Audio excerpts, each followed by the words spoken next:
donc pour ce webinaire, je suis très heureuse d'être accompagnée d'Alice Péné, que vous connaissez sans doute déjà, puisqu'elle fait partie de l'équipe support technique de Deltamu. Alice, je te laisse te présenter un peu plus si tu veux. Alors, Alice Péné, je fais partie du support technique logiciel. Donc, nous, on s'occupe de la partie hotline du logiciel, de la partie qualification du logiciel et également des formations aux nouveaux utilisateurs. Merci Alice. Et donc, c'est un webinaire qu'on fait également en partenariat avec la société Effort CVO. Puisque c'est avec eux qu'on travaille pour cette partie validation du logiciel de métrologie. Et donc, on est accompagné donc de Julien et Axel. Je vous laisse vous présenter. Oui, bonjour à tous. Donc Julien Delvoye, merci de votre présence aujourd'hui. Je représente donc la société Effort CVO et notamment particulièrement l'agence de Lyon qui participe du coup et contribue avec Optimu sur cette solution. Et je suis accompagné du coup d'Axel, je vais te présenter également. Oui, donc bonjour à tous. Donc je m'appelle Axel Ruiz, je suis consultant donc pour le groupe Effort CO depuis maintenant 2 ans. Donc j'interviens pour des missions de qualification et validation donc pour différentes entreprises dans le monde de la pharma. Et donc voilà, depuis le début de l'année 2022, je suis chargé de la rédaction des livrables de validation d'Optimu donc pour les différents clients de Deltamu. Merci à tous pour cette présentation. Donc, je vous propose de vous présenter rapidement le sommaire et le programme de ce webinaire qui devrait durer un petit peu moins d'1 heure. Donc, ce qu'on a prévu, donc une présentation très très rapide des 2 entreprises et surtout de notre partenariat, et ensuite de rentrer directement dans le vif du sujet avec la présentation de qu'est-ce que c'est que cette norme FDA 21 CFR Part 11, à qui elle s'adresse, quelles sont ses exigences. Donc c'est Axel effectivement qui traitera ce sujet-là. Puis Alice prendra la main pour montrer comment le sujet est traité dans Optimu. Et ensuite, il y aura la présentation du cycle de validation et du kit par Axel toujours. Et ensuite, la présentation d'un cas concret, un projet type de qualification qui sera donc présenté par Alice. Et à la fin, ce petit temps de questions-réponses. Donc, je vous propose d'enchaîner. Je vais vous présenter rapidement la société Deltamu, puisque je pense que la plupart d'entre vous la connaissent déjà. Donc effectivement, Deltamu, on existe depuis 25 ans maintenant, et on a vraiment un cœur d'expertise qui est la métrologie, avec pour vocation de faire vraiment évoluer la métrologie, la gestion des instruments de mesure vers la smart métrologie dans l'industrie 4.0. Donc pour ça, on a été très actifs dans des conférences internationales et auprès également des comités de normalisation dans lesquels on a fait reconnaître nos méthodes, notamment d'optimisation des périodicités d'étalonnage, mais également de surveillance au quotidien des instruments de mesure. Et là, depuis peu, on anime également le comité de refonte de l'ISO 10012, qui est la norme pilier de la métrologie et du système de management des instruments de mesure. Donc pour faire ça, on s'appuie sur notre offre de solutions et de services. Donc sur la slide suivante, effectivement, on est très connu pour notre fameux logiciel de métrologie, Optimu, qu'Alice vous présentera un petit peu plus en détail tout à l'heure, avec les différents modules et puis également les fonctionnalités qui permettent de répondre aux exigences 21 CFR Part 11. Et on propose également en parallèle des formations métiers en métrologie, vraiment de l'initiation jusqu'à l'expertise sur des sujets comme l'optimisation des périodicités ou l'évaluation des incertitudes de mesure. On propose aussi des prestations d'accompagnement pour préparer des audits, voire même pour externaliser complètement la gestion du parc et réaliser la sous-traitance des étalonnages vérification. Je vais maintenant laisser la parole à Julien pour une brève présentation de CVO Effort. Merci Marie. En quelques mots, donc pour ceux qui ne connaissent pas, le groupe Effort a été créé en 2013 et il est le fruit de la fusion de 3 sociétés de conseil en ingénierie qui sont toutes les 3 spécialisées dans le secteur des life sciences. C'est aujourd'hui un groupe qui regroupe 1700 collaborateurs avec historiquement Effort qui a un ancrage très fort dans les dispositifs médicaux, la biotech, la cosmétique, les compléments alimentaires et le secteur pharmaceutique. CV Europe qui était très ancré dans le pharmaceutique, le secteur pharmaceutique, pardon, et Soladis qui avait un ancrage aussi dans le secteur des life sciences, mais plus avec une expertise dédiée au secteur du digital et de la valorisation des données de santé, et qui dispose aujourd'hui de sa propre Clinical Research Organisation pour notamment accompagner nos clients sur les études cliniques et précliniques. On a 19 agences aujourd'hui au sein du groupe et on est présent en France, en Belgique, en Suisse et aux États-Unis. Marie, si je peux te demander la slide suivante, s'il te plaît. Pour juste refaire un rappel un peu sur nos modes d'accompagnement et les secteurs sur lesquels on est présent, très concrètement, on est présent sur l'ensemble du cycle en V de développement d'un produit pharmaceutique, en passant par la recherche et développement sur du coup, la galénique, la formulation, la validation des méthoanalytiques et le transfert de méthoanalytiques, sur les affaires cliniques, réglementaires et médicales, avec donc Soladis qui intervient sur la partie que j'ai expliquée précédemment, avec une expertise sur la partie biostatistique, data management et affaires réglementaires, que ce soit sur un accompagnement stratégique, la mise sur le marché d'un nouveau médicament ou le maintien bien sûr de vos produits existants. La partie effectivement ingénierie, production et maintenance, où on peut vous accompagner sur des étapes beaucoup plus industrielles. Et enfin, le secteur où on est quand même le plus présent, c'est effectivement la qualité au sens large et la conformité réglementaire, avec des accompagnements spécifiques chez nos clients sur de l'assurance qualité, de la qualification validation et de la validation du coup de systèmes d'information et la data integrity. On accompagne nos clients aujourd'hui sur des modes d'accompagnement très divers, que ce soit de l'assistance technique classique avec un engagement de moyens, sur la mise à disposition du coup de compétences spécifiques. C'est ce que fait du coup notamment Axel sur certaines activités, ou sur des modes plus forfait, de la formation, de l'audit, de manière plus générale. N'hésitez pas, si vous avez des questions, je serai disponible ultérieurement. Merci Julien. Et c'est justement pour toutes ces raisons-là que en fin 2003, début 2004, on a pris contact avec Effort CVO, enfin CVO à l'époque, voire même Cyberconseil, à la demande d'un de nos clients pharmaceutiques qui était soumis à cette exigence 21 CFR Part 11 et qui avait donc besoin que son logiciel de métrologie Optimu soit qualifié pour répondre à ces exigences-là. Donc nous, pour bénéficier d'un audit en toute impartialité, on a donc fait appel à l'expertise de CVO pour garantir la compatibilité du logiciel de métrologie Optimu à ces exigences-là. Donc c'est ce qui a été fait courant 2004.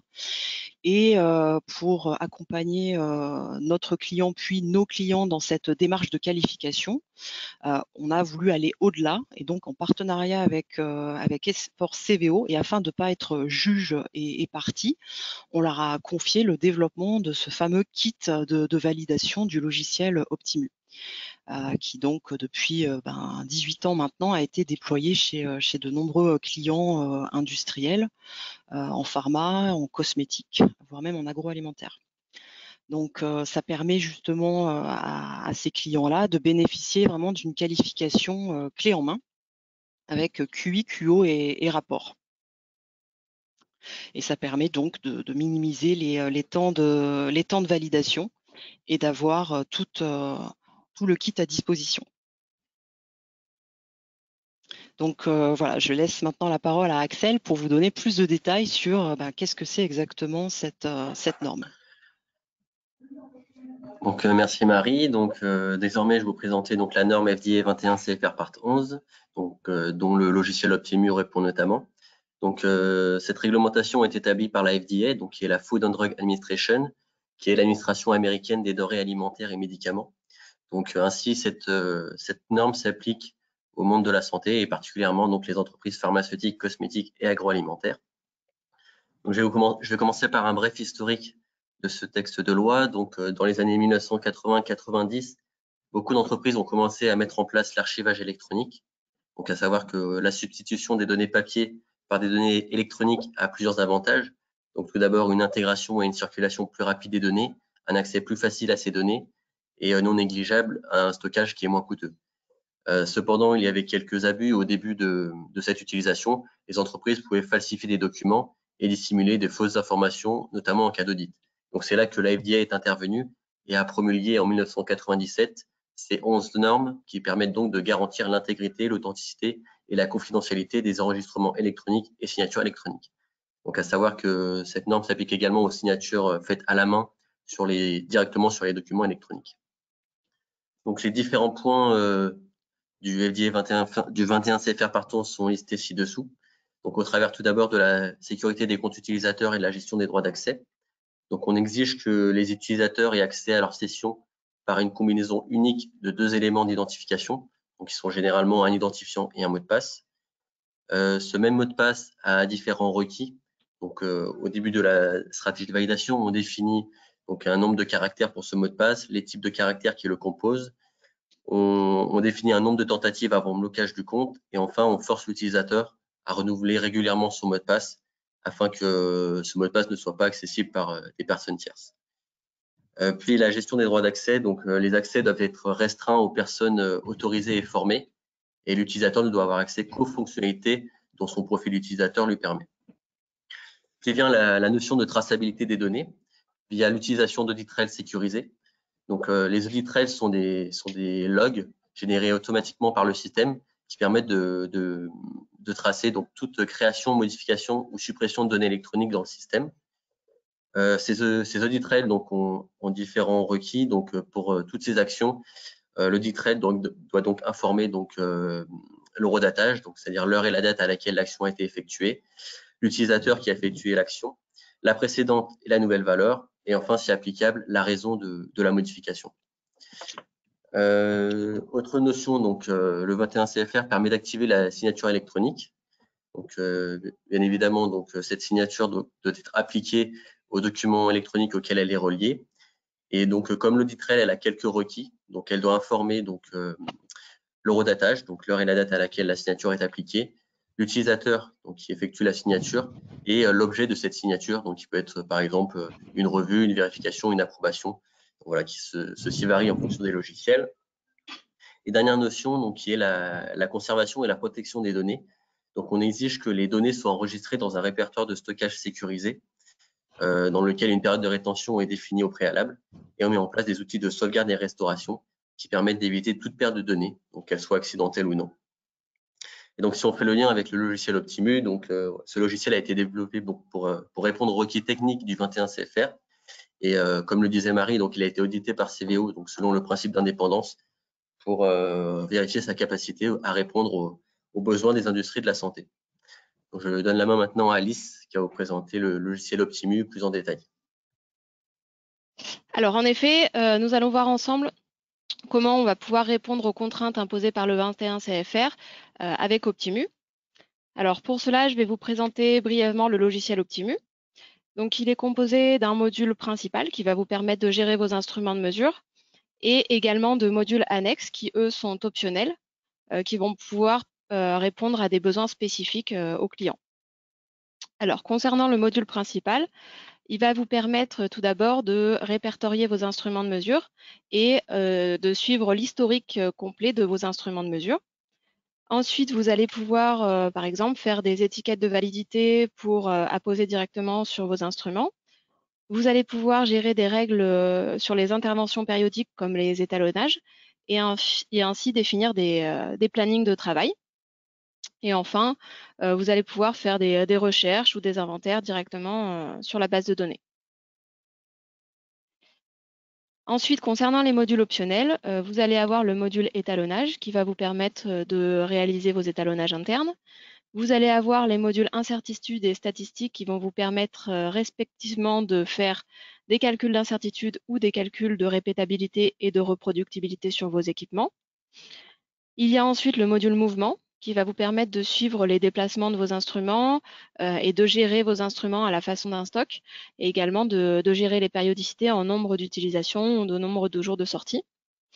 Vous avez le module optimisation qui va vous permettre de calculer des périodicités optimales pour vos instruments selon différentes méthodes.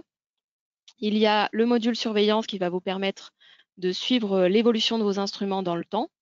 Et enfin, le module Optimunet qui, lui, est un module de consultation qui va vous permettre de consulter des informations de la base via le web.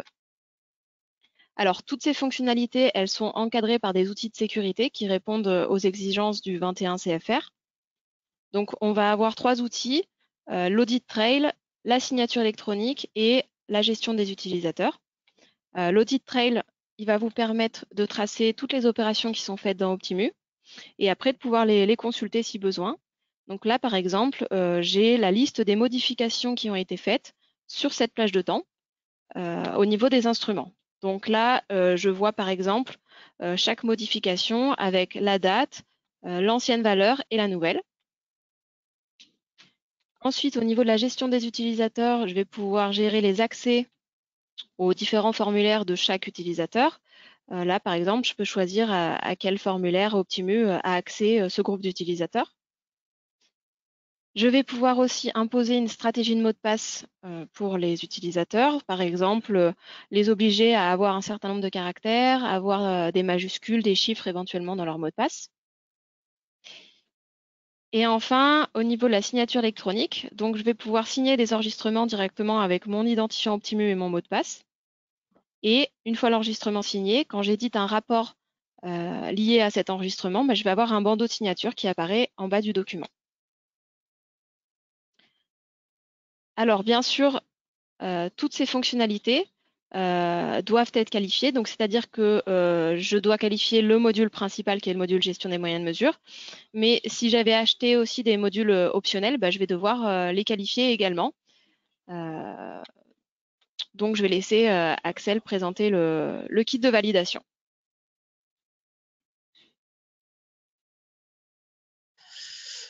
Merci Alice. Donc, je vais vous présenter donc, le cycle de validation et le kit de validation dans le cadre de la validation d'Optimu. Donc, vous pouvez retrouver ici donc, un schéma simplifié du cycle de validation. Donc, il est composé de 5 phases. Donc, une première phase appelée planning, donc, dans laquelle on définit les exigences utilisateurs. On va évaluer et choisir un fournisseur et on va également définir la stratégie de validation. Puis une deuxième phase, donc appelée spécification, donc dans laquelle on rédige les spécifications donc en complément des exigences utilisateurs. Donc ces spécifications peuvent être techniques, fonctionnelles ou de configuration. Puis vient une troisième phase appelée configuration ou codage. Donc cette phase est facultative. Donc, elle dépend du logiciel et du besoin de l'utilisateur. Puis une quatrième phase appelée vérification, donc qui correspond à l'exécution des tests donc pour vérifier donc la conformité par rapport aux spécifications rédigées au préalable. Et enfin, donc la dernière phase, qu'on appelle rapport, dans laquelle on fournit la synthèse de l'ensemble des activités de validation et on répond à la stratégie de validation et on statue sur l'état validé du système. Donc on va passer à la slide suivante où je vais vous présenter donc le kit de validation pour Optimu. Donc ce kit est composé de 4 phases principales. Donc une première phase donc appelée préparation, dans laquelle nous rédigeons 3 documents préliminaires. Donc le premier document donc qui est le plan de validation. Donc c'est un document donc qui a plusieurs fonctions. Donc il va permettre de décrire le contexte de validation, décrire le système en quelques mots. Ensuite nous définissons donc le périmètre de validation, la stratégie de validation et les actions qui en découlent. Puis nous ajoutons donc les rôles et responsabilités, c'est-à-dire donc les personnes qui vont être en charge des différentes actions de validation. Et enfin, nous listons la documentation de référence, donc qui sont généralement donc les procédures internes et les réglementations associées. Le deuxième document est le protocole de QI, donc le protocole de qualification d'installation. Donc la qualification d'installation est la vérification documentée que tous les aspects essentiels de l'installation du matériel informatique est en conformité avec les spécifications techniques et les recommandations du fournisseur. Et donc, ce protocole va lister les différents composants à installer, la procédure de test, les fiches de test à propos de la qualification d'installation et les critères d'acceptation. Et enfin, le troisième document, donc, qui est le protocole de QO, donc le protocole de qualification opérationnelle. Donc, la qualification opérationnelle est la vérification documentée que le système fonctionne tel que demandé à l'intérieur des limites prévues. Et donc, ce protocole, donc, de la même manière que le protocole de QI, donc, va lister cette fois-ci donc, les fonctionnalités du système, la procédure de test, les fiches de test de QO, les critères d'acceptation. Et enfin, nous avons pris parti pris d'intégrer dans ce protocole donc également l'analyse de risque, donc qui liste l'exhaustivité des fonctions par module.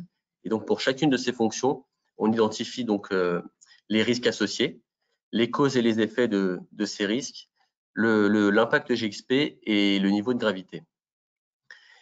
Autre point, nous avons décidé d'incorporer donc la matrice de traçabilité, donc qui est en lien avec l'analyse de risque, mais qui, elle, cette fois-ci, permet de définir les différentes fiches de test qui vont permettre de démontrer la conformité des fonctionnalités du système. Et donc, elle permet de faire le lien entre les risques, les fonctions et les cas de test.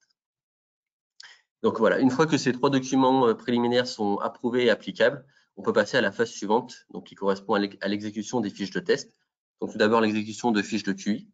Donc ces fiches de test sont exécutées par défaut donc par le client, mais sous une compensation financière, elles peuvent être exécutées par Deltamu.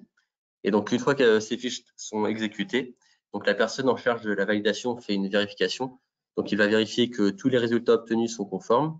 Il vérifie que toutes les anomalies de validation sont levées et enfin que, non pardon, il vérifie que toutes les preuves de test sont bien apportées et enfin que les fiches de test ont bien été complétées, datées et signées.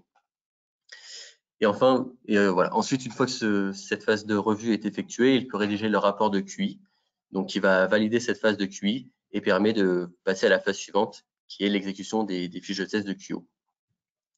Donc voilà, donc l'exécution suit le même processus que la QI.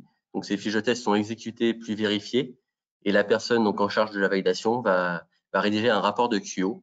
Donc il va valider la phase de QO et autoriser la mise en exploitation du logiciel. Donc le rapport permet également de passer à la phase suivante, donc qui est la phase de QP. Donc la phase de QP donc est la vérification que tout le procédé cette fois-ci fonctionne à l'intérieur des limites prévues. Donc à savoir que le kit standard de validation est composé des 3 premières phases. Et donc si vous le décidez, donc nous pouvons également donc prendre en charge la QP. Donc à savoir que si nous la prenons en charge, nous la divisons en 2 parties. Donc une première partie donc QP1, donc qui intervient directement après la phase précédente de QO, donc qui va vérifier que toutes les étapes précédentes de validation ont bien été exécutées conformément aux requis. Donc c'est-à-dire nous vérifions que tous les utilisateurs sont bien formés, nous vérifions que toute la documentation est bien applicable, nous vérifions que tous les requis 21 CFR ont bien été respectés, et enfin que toutes les anomalies de validation ont bien été levées. Puis quelques mois après l'implémentation, nous faisons une deuxième QP, donc appelée QP2. Nous évaluons en quelque sorte donc la stabilité du système. C'est un suivi de performance. Voilà, partie dans laquelle nous faisons la revue des incidents post-implémentation et nous vérifions également que toutes les procédures qualité ont bien été respectées. Donc voilà, voici les 4 principales phases du kit de validation. Et comme nous listons ci-dessous, nous proposons également des prestations optionnelles. Donc, je vous ai tout à l'heure parlé donc, de l'exécution qui peut être prise en charge par Deltamu, la phase de QP donc, qui peut être prise en charge donc, par nous également. Nous pouvons également donc, prendre en charge la rédaction d'une analyse de risque spécifique au contexte client, car c'est vrai que j'ai oublié de le préciser, mais dans notre protocole de QO, nous rédigeons une analyse de risque standard. Donc, voilà, selon votre besoin, nous pouvons rédiger une analyse de risque un peu plus complète. Et enfin, nous pouvons également utiliser votre documentation et utiliser vos trames pour effectuer la validation du logiciel Optimu. Donc, je donne la main maintenant à Alice qui va vous présenter un projet type de qualification. Alors, nous allons voir ensemble un exemple de projet type d'une qualification menée en partenariat avec Deltamu et CVO Effort. Alors, le besoin va partir d'un industriel, agro, pharma ou cosmétique, qui va avoir un besoin d'un logiciel de métrologie qui puisse être validé. Donc, si le logiciel répond aux besoins du client, il va acheter le logiciel avec le kit de validation. Donc, ce scénario, on imagine qu'il a pris le kit de validation complet. Donc, de là, Effort et CVO et Deltamu, donc on va organiser la réunion de lancement avec le client. Donc, le but de cette réunion de lancement, ça va être de présenter les différents interlocuteurs, de définir la numérotation que le client souhaite pour appliquer sur les documents qui vont être créés, de planifier la livraison des fiches de test et le déroulement de ces fiches de test, à savoir que depuis quelque temps, on propose le déroulement sur site ou le déroulement à distance, directement en TeamViewer ou en Teams. Et puis enfin, on va demander au client de nous envoyer le logo qu'il souhaite apposer sur les documents qui seront rédigés. Suite à la réunion de lancement, donc Effort va rédiger les protocoles de QI et de QO. Donc Axel vous a déjà expliqué en quoi consistaient ces documents. Ensuite, Deltamu, nous allons livrer les fiches de test au client. L'objectif est qu'il les relise et valide ces fiches de test avant qu'on passe au déroulement. Donc si c'est le cas, on va passer au déroulement des fiches de QI. Donc les fiches de QI vont permettre de qualifier l'installation correcte du logiciel. Donc voici un exemple d'une fiche de test qui va permettre de valider que l'installation s'est faite correctement sur un poste client. Donc au niveau des fiches de test, en fait, elles sont composées de différentes lignes de test avec toujours une instruction, le résultat qu'on souhaite obtenir et pass ou fail pour indiquer si le résultat est concluant ou non. Et donc on déroule toutes les fiches de test de la même façon. Et si toutes les fiches de test de la QI sont passées de façon conforme, le rapport de QI est rédigé et va nous permettre de passer à l'étape suivante. Donc l'étape suivante, ça va être le déroulement des fiches de QO. Les fiches de QO, c'est le même principe au niveau du format. On va avoir différentes lignes de test. Donc là, c'est une fiche qui nous permet de valider qu'on peut correctement créer un instrument dans Optimu, le modifier et le supprimer. Donc, on va dérouler les différentes instructions et puis on va indiquer si le résultat est concluant ou non.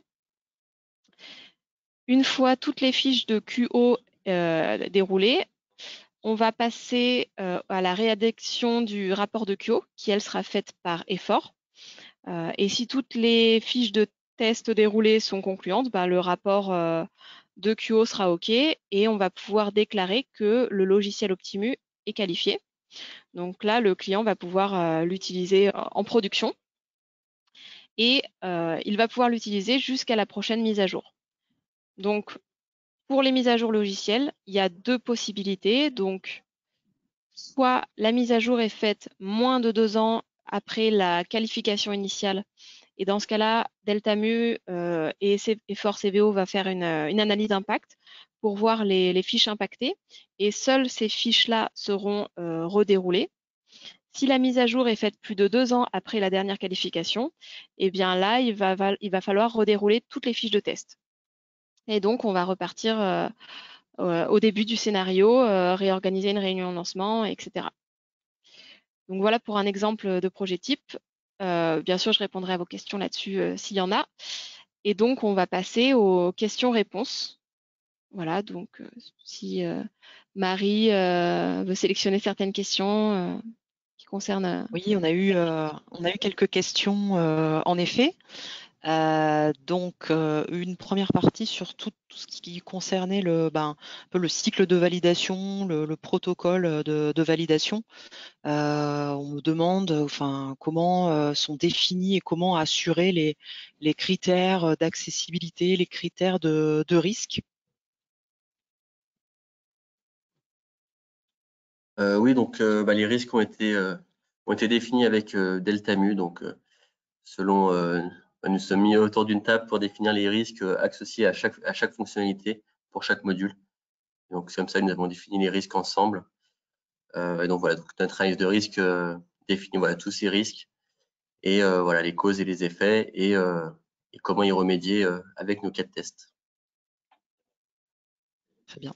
Et on nous demande justement, donc même si ça a été présenté, cette partie QP, comme elle n'est pas fournie dans le kit, donc c'est une prestation optionnelle, mais si elle n'est pas retenue, qu'est-ce qu'il est possible de faire et qu'est-ce qui est attendu, le strict minimum qui est attendu Oui, donc cette QP voilà, doit être effectuée. Donc généralement, elle est prise en charge par le client, mais voilà, comme je disais, elle peut être prise en charge par nous, où nous rédigeons donc un protocole de QP, qui liste les différents tests donc par rapport aux requis que j'ai cités précédemment, et nous rédigeons ensuite le rapport de QP, donc qui vérifie que tous les tests ont bien été exécutés conformément, et enfin le rapport final de validation qui statue sur l'état validé du système Optimu pour le client.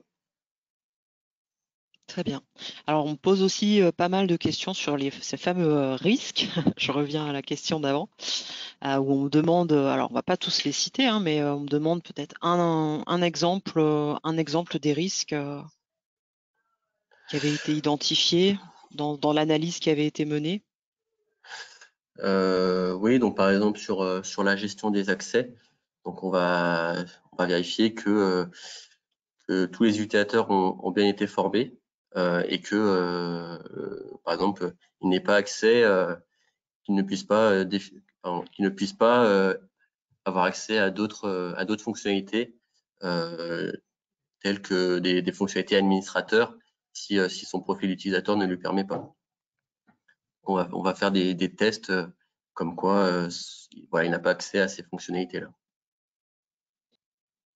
Ok, très bien.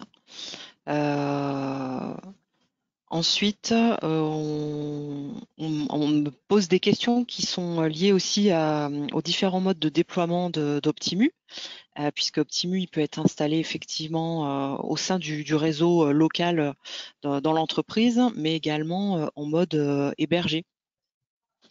Et là, on a des utilisateurs qui posent la question de si jamais il y avait une coupure de Wi-Fi pendant l'utilisation, est-ce que ça fait partie des risques qui peuvent être pris en compte ou pas? Oui, nous vérifions qu'il n'y a pas de suppression de données accidentelles en cas de crash du logiciel. Donc oui, c'est un risque pris en compte. Et effectivement, nous avons deux cas d'architecture, donc en fonction SaaS et on-premise, donc pour lesquels les fiches de test peuvent varier quelque peu. Ok. On demande aussi comment gérer les clauses de confidentialité des données. Du coup, faudrait que je me renseigne sur cette question-là. Donc, je pourrais peut-être Oui, revenir. tout à fait. Sur certaines des questions, on reviendra en privé sur les personnes qui les ont posées, si c'est trop spécifique et si ça rentre dans des cas un petit peu particuliers. On nous demande aussi, parce que là, on a, c'est vrai, beaucoup zoomé sur le 21 CFR par 11, hein, c'était l'objet du webinaire, mais est-ce que ce kit, il peut aussi être adapté pour d'autres référentiels? C'est-à-dire d'autres logiciels? Non, d'autres référentiels autres que le 21 CFR par 11. Ah oui, pardon. Il suit bien la réglementation GXP. Donc l'analyse de risque peut être effectuée, suit les normes BPF. Voilà, donc il n'y a pas de souci pour ça. Très bien. Après, on a d'autres questions un petit peu plus techniques. Donc, comme je suis en train de répondre via le chat, je pense que le plus simple, ce sera qu'on programme un point et qu'on puisse échanger directement. Ce sera plus précis que par intermédiaire.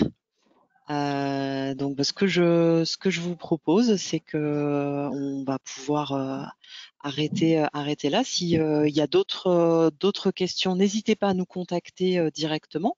On reviendra vers vous, voire même on peut des fois faire un article sur notre blog pour pouvoir partager avec tous ces retours d'expérience.